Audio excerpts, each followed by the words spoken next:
아침에 우리에게 주시는 말씀은 구약성경 요나서 4장 1절부터 11절 말씀입니다. 요나서의 마지막 부분입니다. 요나가 하나님 앞에 분노하며 성내는 내용이 기록되어 있습니다. 오늘 이 말씀을 통하여서 우리가 알 수 있는 몇 가지가 있습니다. 첫째로 하나님의 은혜는 우리의 편견을 깨뜨립니다. 하나님의 은혜는 우리의 편견을 깨뜨립니다. 요나서 4장 2절 말씀 다시 한번 읽어보도록 하겠습니다. 시작. 여호와께 기도하여 이르되 여호와여 내가 고국에 있을 때에 이러하겠다고 말씀하지 아니하였나이까. 그러므로 내가 빨리 다시스로 도망하여 싸우니 주께서는 은혜로우시며 자비로우시며 노하기를 더디하시며 이내가 크시사 뜻을 돌이켜 재앙을 내리지 아니하시는 하나님이신 줄을 내가 알았음이니이다. 아멘. 요나가 하나님 앞에 매우 싫어하고 성냅니다. 그의 이야기를 들어보면 2절이 매우 길게 기록되어 있음을 알 수 있습니다.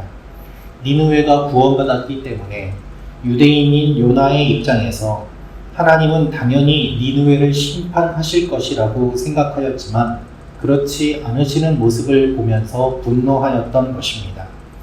그만큼 니느웨는 유대 민족을 괴롭혔습니다.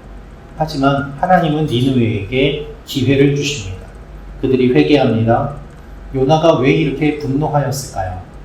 자신의 생각과 계획과 달리 하나님이 그들을 구원해 주셨기 때문입니다. 하나님의 성품이 어떠한 성품을 갖고 계신지 요나는 잘 알고 있습니다. 그래서 2절에 하나님이 이런 성품을 갖고 계신 줄을 내가 알았기 때문에 일부러 전하지 않았던 것입니다 라고 이야기합니다. 요나는 2절에서 하나님의 은혜와 자비라는 단어를 사용하고 있지만 결국 자기의 불만을 표출하고 있는 것이죠. 우리 마음속에도 편견이 있습니다. 그러나 하나님은 우리의 편견대로, 우리의 생각대로 움직여주지 않으십니다. 우리는 우리가 원하는 방식대로 하나님이 움직여주시기를 원하지만 하나님은 하나님의 뜻대로, 하나님의 방식대로 움직여 가십니다.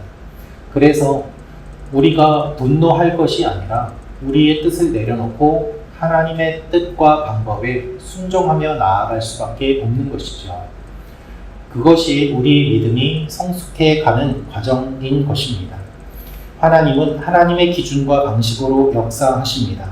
나의 생각보다 크신 주님이 내가 생각하지 못하는 영역까지도 다 생각하시고 이끌어 가십니다. 그렇기 때문에 오늘도 주님께 우리의 삶을 맡길 수 있는 것입니다. 이 아침에 기도할 때 내가 모르는 영역까지도 내가 아는 것을 뛰어넘는 하나님의 그 은혜와 인도하심이 있음을 믿고 나아가는 여러분과 제가 되기를 원합니다. 두 번째로 알 수 있는 것은 박넝쿨을 붙잡아서는 안 됩니다 라는 것입니다. 박넝쿨을 붙잡아서는 안 됩니다. 우리 요나서 4장 9절 말씀 같이 읽도록 하겠습니다. 시작.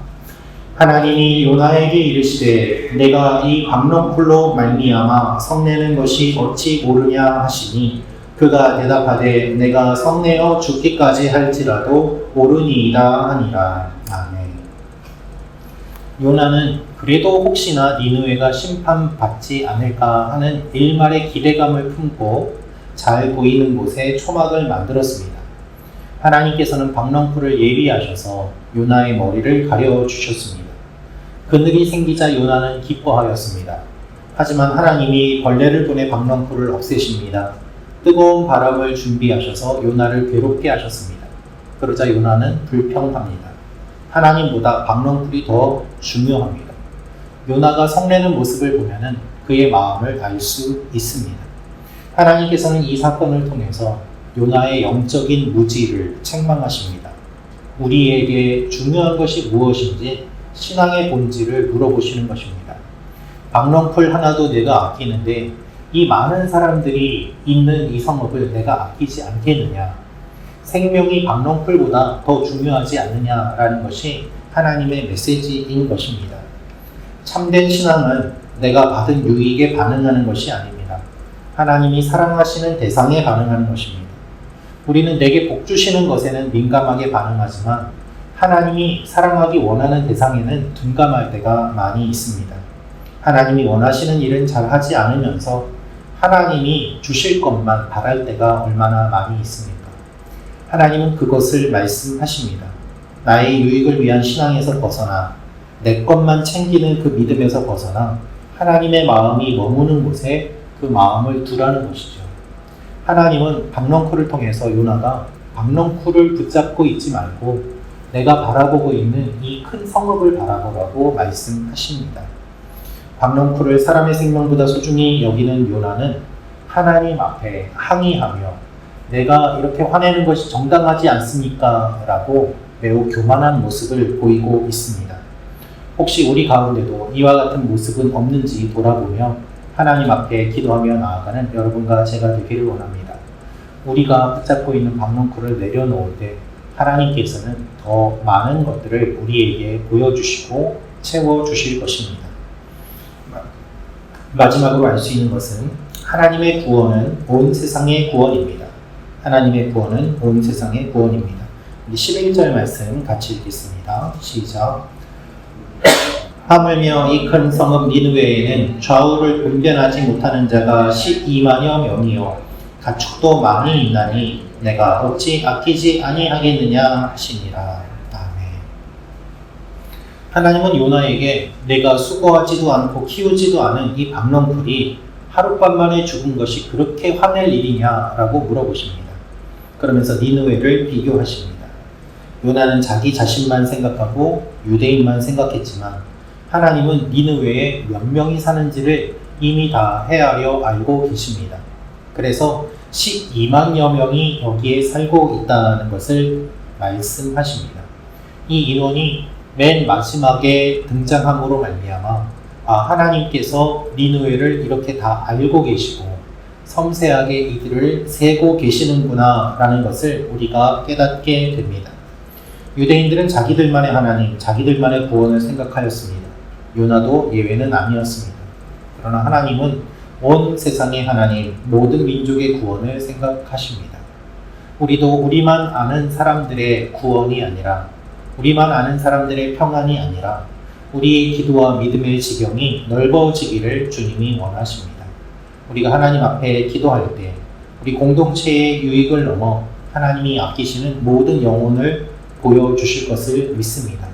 우리가 기도할 때 처음에는 나만을 위한 기도로 시작되지만 이 기도의 범위가 넓어지며 깊어짐으로 말미암아 하나님께서 구원하시기 원하시는 모든 곳까지 우리의 기도가 이르게 되는 일들이 일어나게 됩니다. 이 아침에도 우리가 오늘 기도할 때 나만을 위한 기도, 우리 가족만을 위한 기도가 아니라 이웃을 위한 기도, 교회를 위한 기도, 나라와 민족을 위한 기도, 그리고 열방을 위한 기도까지도 우리의 기도의 지경이 넓어지기를 주님의 이름으로 축원합니다. 기도하겠습니다. 참 좋으신 아버지 하나님, 요나서 말씀을 통하여서 우리 믿음의 지경이 넓어질 것을 알려주심을 감사합니다. 눈에 보이는 것들, 자그마한 박넝쿨을 붙잡고 살아가는 것이 아니라 그것을 뛰어넘는 하나님의 마음을 품고 나아가는 오늘 하루가 되게 도와주시옵소서. 우리 성도님들 바쁘고 분주한 일상 가운데 마음이 좁아지고 생각이 좁아지며 눈에 보이는 것만 따라갈 때가 많이 있습니다. 하나님, 기도하며 주님 앞에 우리의 마음을 내려놓고 이것이 전부가 아님을 고백하오니 하나님께서 이끌어 가시는 일들을 바라보게 하시고 우리의 기도의 지경이 넓어지게 하시며 나만을 위한 것이 아니라 이웃을 생각하고 함께 세워져가는 귀한 일들이 오늘 하루도 있게 하여 주시옵소서. 우리가 먼저 이곳에 나와서 기도합니다.